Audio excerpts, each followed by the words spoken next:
на гораните како бугари преку Омладински савез горе од Драгаш. До крајот на 2007 година организираните активности на гораните се одвиваа преку АМ Гора, преку Горанско друштво од Скопје и Сојузот на македонски со исламска вероисповед од Скопје. А потоа со решение од Министерството за јавни служби на Косово со број 51116550 од 25.10.2007 година е регистрирана Македонско-горанска заедница. Цел на заедницата е заштита и афирмација на македонскиот етнички, јазичен, културен, верски и историски идентитет на гораните. За одбележување е дека Македонската горанска заедница со седиште во село Брод доби финансиски средства од Република Македонија за отворање на просториите и тие беа отворени на 10.5.2008 година. Председателот на Република Македонија Иванов на средба со косовскиот председател Сејдију во јуни 2010 година го отвори прашањето македонците горанци да бидат застапени во посебна графа во пописните листи. И овој предлог од косовската страна беше прифатен, оценет како прифатлив, но за жал пописот во Гора не е одржан. Ниту пак гораните имаат можност да се изјаснат како македонци, бидејќи во пописните листи нема графа македонец. Барања на македонците од Гора во Косово се признавање на гораните како македонци, стекнување со македонско државјанство, признавање на македонскиот јазик и негово воведување на настава во областа Гора, воведување емисии на македонски јазик на Косовското државно радио и ТВ и преименување на граничниот премис Резиме Рестелица од времен на постојан или меѓународен. И покрај сложеноста на актуелната политичка и економска положба на Косово, гораните се борат за зачувување на својот духовен, јазични вредности. Но исто така јасно ни е и доколку поддршка од Република Македонија изостане и отворено не се побара охрабрување и од косовските власти за нашите национални изјаснувања, тешко дека ќе ги издржиме притисоците од страна на бошњаците, србите и од одредени верски кругови на косовските албанци. Треба да се биде отворен и да се признае дека нерешителноста кај поголемиот дел од гораните на Косово за нивно изјаснување како македонско етничко и јазично малцинство е значително надополнето од збрката меѓу националното со верското, кое што вешто го користат бошњаците. Исто така чест ми е да ви известам дека во тек е регистрација на политичка партија на македонците во Косово. Ви благодарам.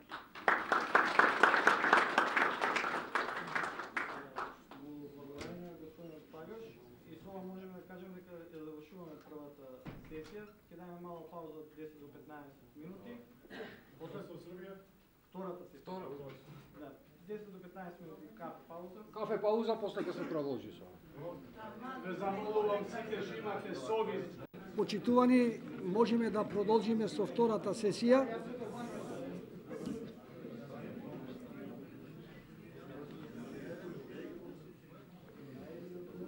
За работно председателство во втората сесија ја предлагам Силвана Петрова Насух, председател. Од Пиринскиот дел Стојан Ѓорѓиев го молам да дојде да си го земи местото тука. Од Албанија Едмунд Османи беше Елена Лоровска. Елени Лоровска. И од Србија Јефтовиќ Ивана. Цветковиќ Ивана.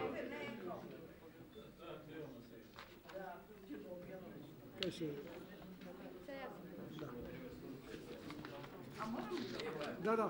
Епа вака, бидејќи господјата ни е единствена дама во втората сесија, јас мислам дека можеме да ја дадеме предност да биде прв говорник. Значи Ивана Ковачевска Цветковиќ, која ни доаѓа од Лесковац, како член на Национален совет на македонците од Република Србија, ќе говори за состојбата на македонското национално малцинство во Република Србија. Не се ми падна, не е проблем.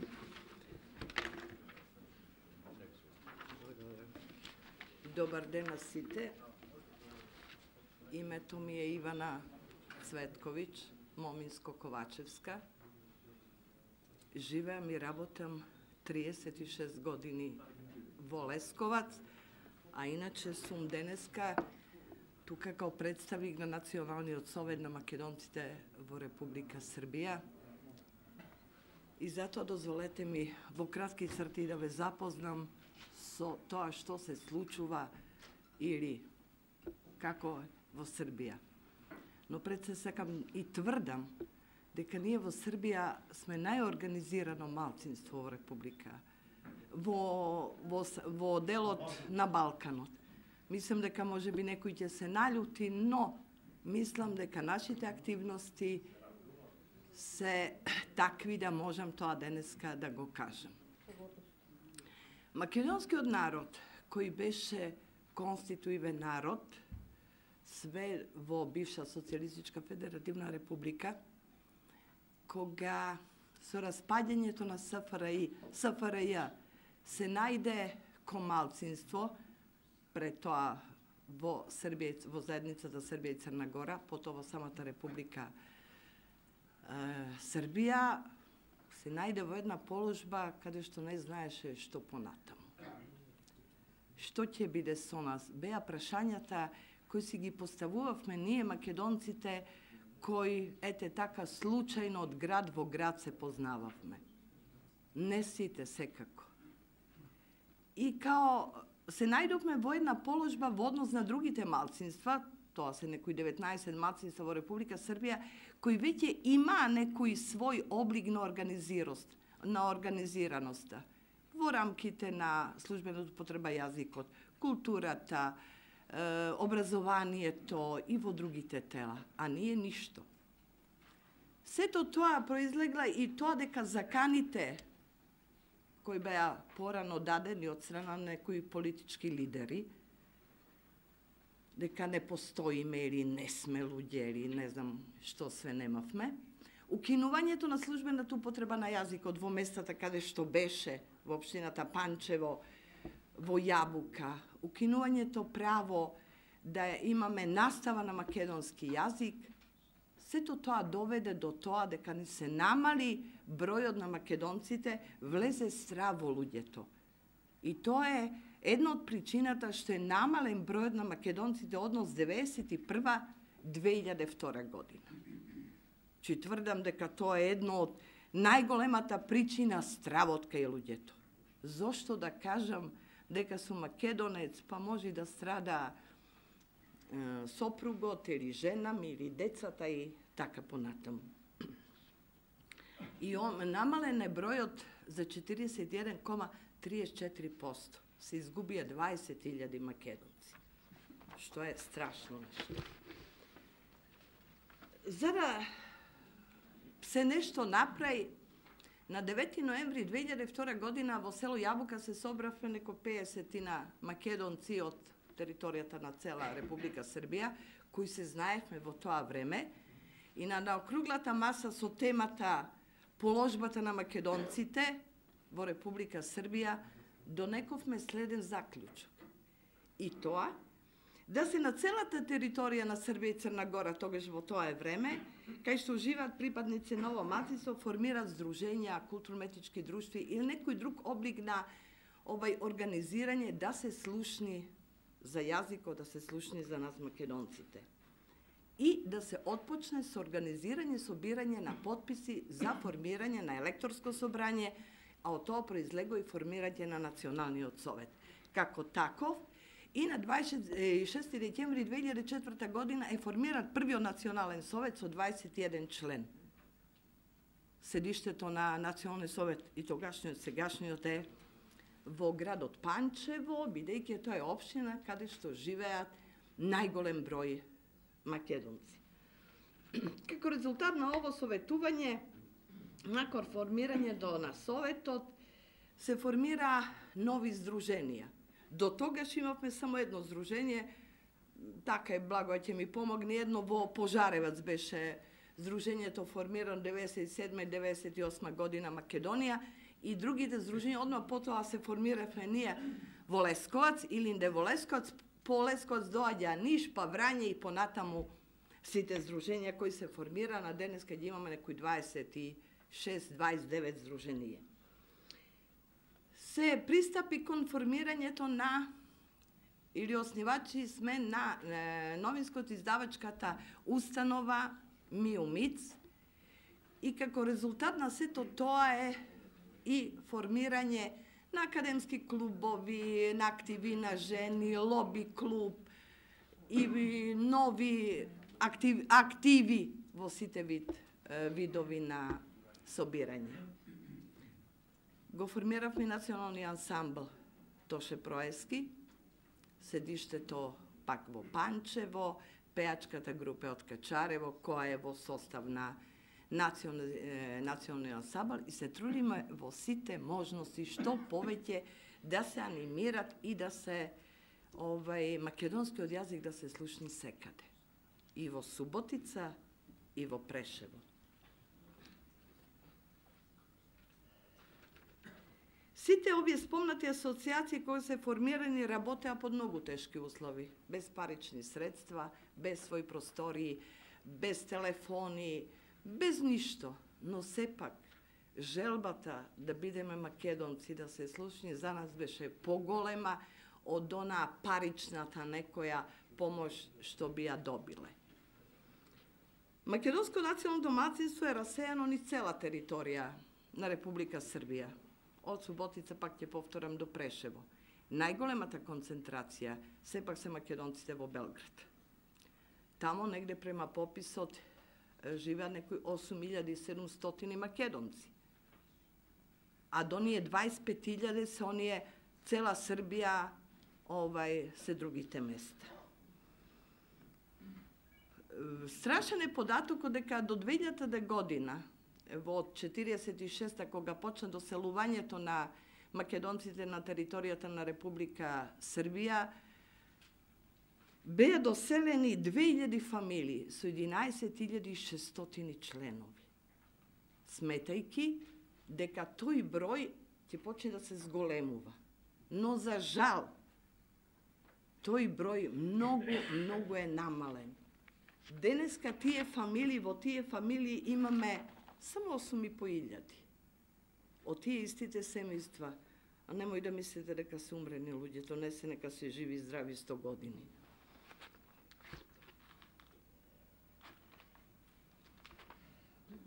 До распаѓањето на СФРJ македонскиот јазик се изучуваше во општината Панчево.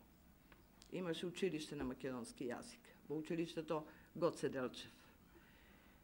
Кога се распадна Југославија, постепено почна да ни ги укинуваат и наставата во другите места, во Гудурица, Глогоњ, во овие селата, во општината Панчево, полека, додека го укинуа и во единственото училиште Гоце Делчев во Јабука.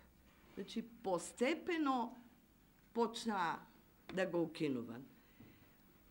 Но, имавме и други проблеми. Тие проблеми ние некако постепено и ги решаваме. Што стануваме со нашите лични имиња?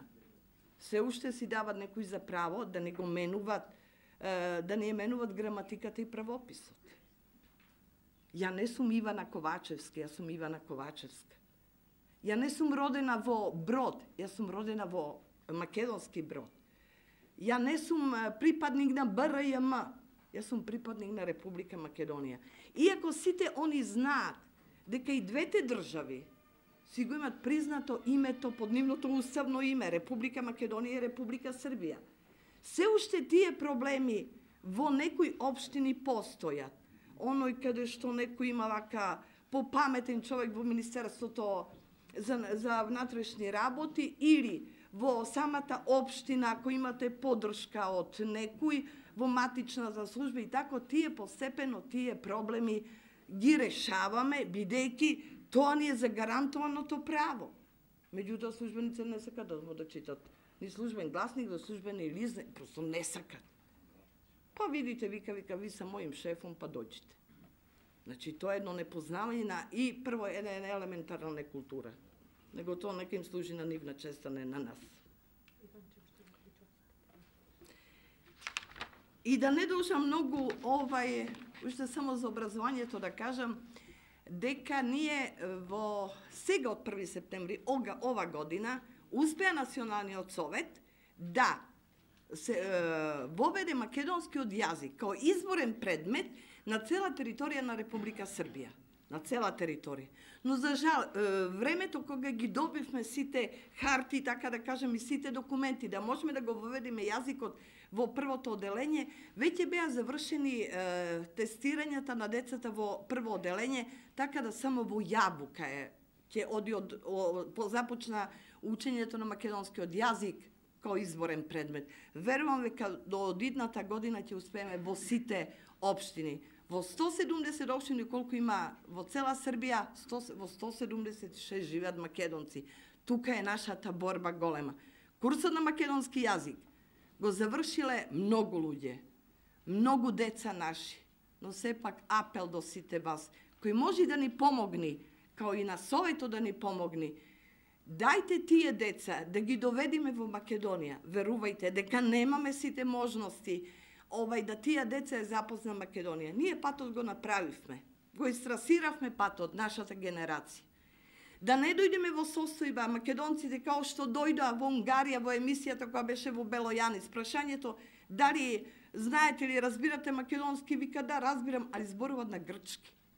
А ние ако не се потрудиме, мојата генерација, генерацијата го доди зад мене, а сите овие на власта да ни помогнат, ќе ни се изгуби јазикот, тогаш ништо не ни треба. Ви благодарам. А ја имам само уште една молба. Као што реков, новинската издавачка куќа Миумиц во Србија издава македонска виделина, списание еднаш месечно. Еднаш месечно се списанијата, каде што во тие списања се обелоданети сите наши активности. Еднаш месечно излегува и Дзуница, детско списање за младинци. И секако печати и книги на наши еминентни врви, поети, писатели и така, и затоа би сакала во ова прилика да ги поклонам на председателот на организациониот одбор, нека останат за некој спомен и трајно сеќавање на насот.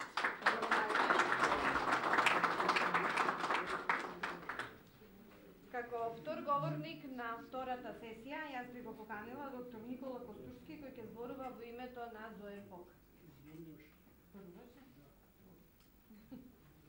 Јас извинувам бидејќи не бев на првата сесија. Значи, една интересна тема е следна.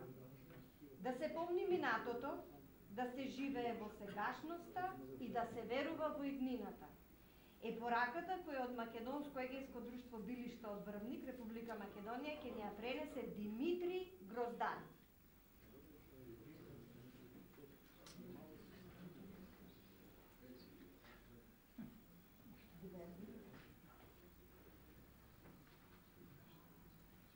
Јас пред да го чуеме следниот соговорник, значи само уште едно подсетување, да ги ограничиме дискусиите, односно излагањата на 10 минути, и да имаме време да и за следните содржини предвидени со овој конгрес и нормално дружењето меѓу нас.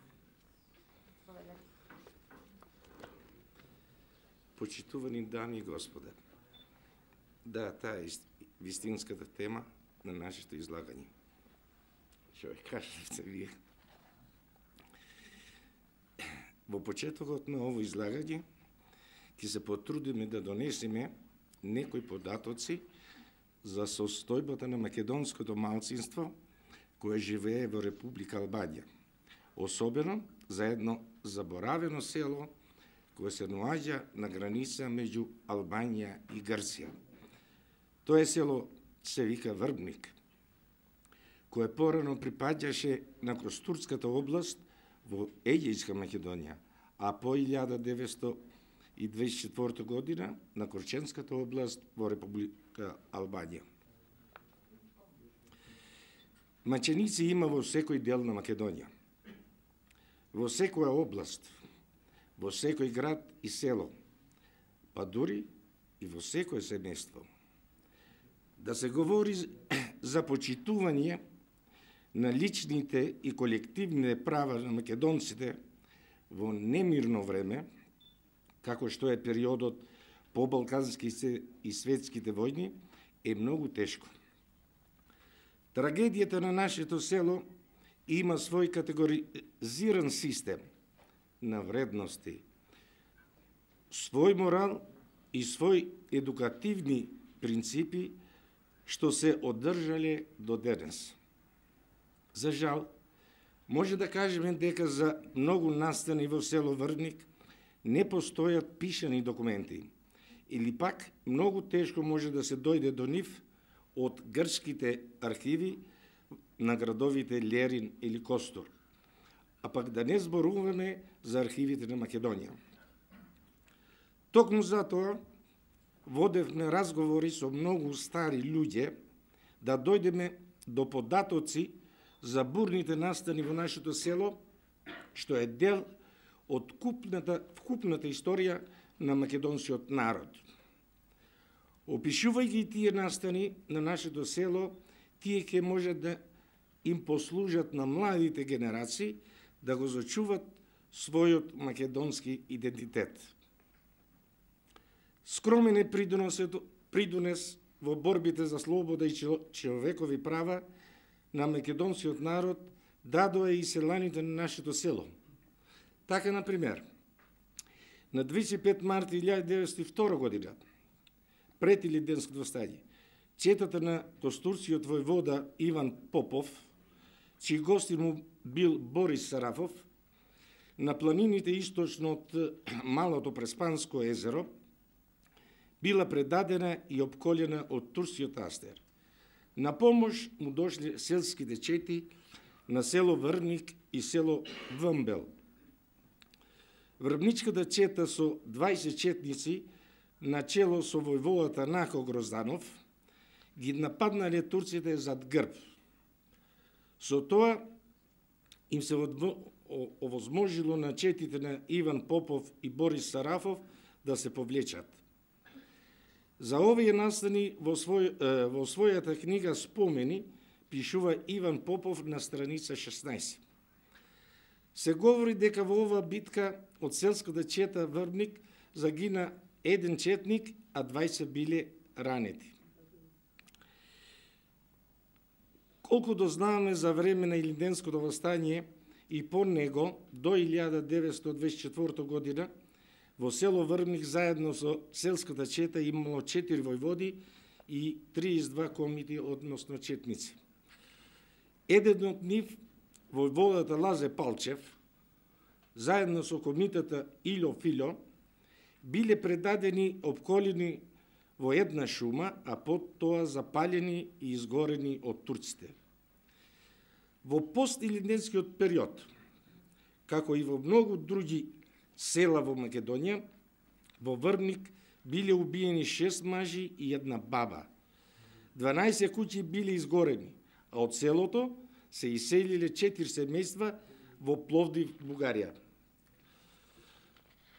Во првите години на 20 век се водела борба за придобивање позиции во душите на луѓето за распространување на православната вера помеѓу грчката патријарша и бугарската екзархија. Во селата Врбник, Вмбел и Смрдеш се смениле грчките со бугарски учители.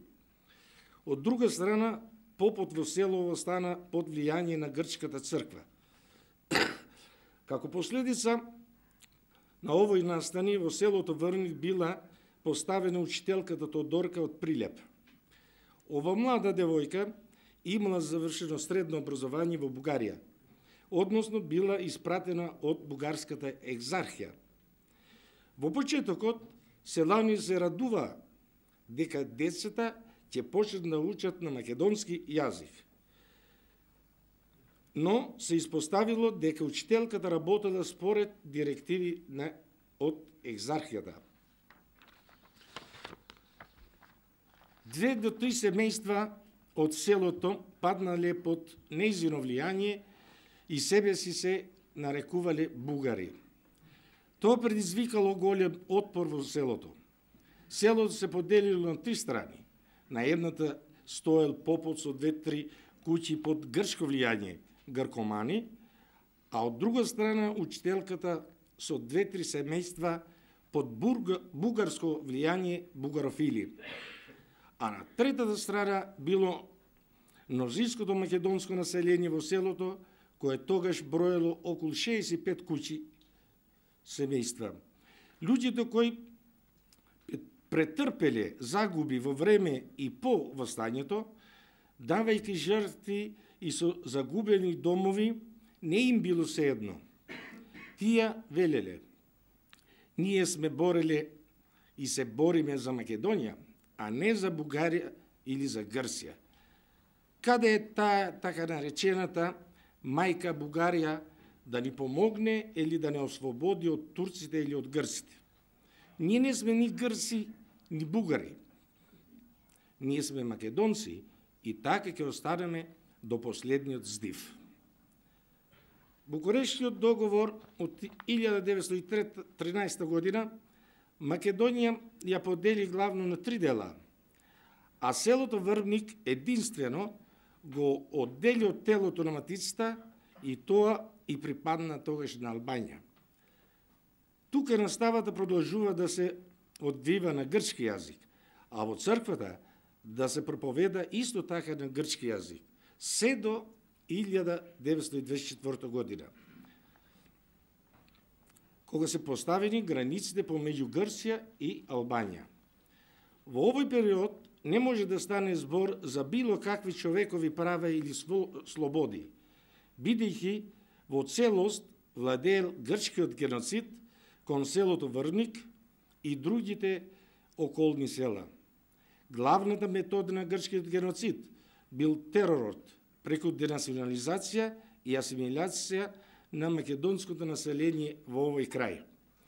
Така, например, во март 1918 година, грчките андарти, начело со капитано Лахи Дело од село Врбник, на сред пат помеѓу Билиште и Врбник, убиле 3 невини млади луѓе: Пандо Фило, 32 годишен, Гаќо Чирко, 30 годишен и Тошо Петровски, 25 годишен.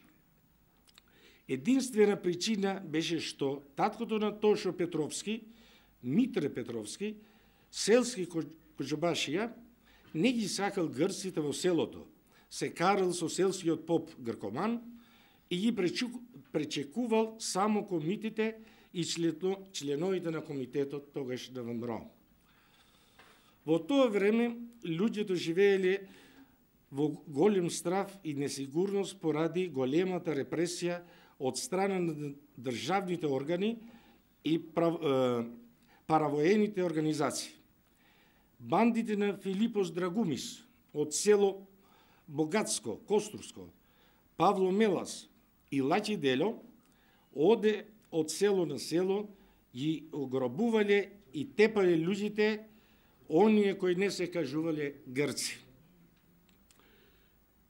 Грчкиот терор бил придружен со ужасна ксенофобија и културен геноцид. Не беше дозволено да се говори на македонски јазик. Беше забранено да се пеат песните и играт македонските ори на свадби или на празници. Грчките учители во селото не само што ја изведуваа наставата на грчки јазик, туку се трудеа да го сменат и идентитетот на селяните, односно да ги прават грци. Во немир беа и покојните, беа кршени спомениците со македонско писмо. Немаше никакви изборни права, односно немаше учество во ниедни избори, освен за селскиот коџобашија.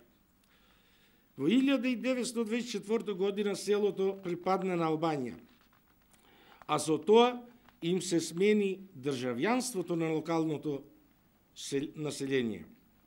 На чело на државата Албанија дојде Ахмет Зогу, кој по 4 години стана цар на албанците. Во село Врбник се до 1939 година наставата се одвиваше на албански јазик.